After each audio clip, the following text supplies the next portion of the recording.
ભેગા ના બેહતા હોય પણ મારું દેવનું આવે એટલે એક થઈને આવજો. તમારા મોણના પૈયા હોય મારા દેવના પૈયા ના હોય એવી મારી જોગમાયાની વાતો છે. પણ તમે હાચી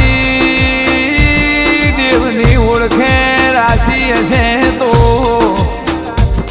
બર બજાર 500ની મેદની વચ્ચે તમારી ઓળખેણ ના હાલવી પડ ભાઈ એવી નોમ ના રાખવું તો આ તો હેતી એની શેતી એવી વાતો છે. મળી તો મળી નક આખું જતું રહે તો હરખઈ આવતી નથી.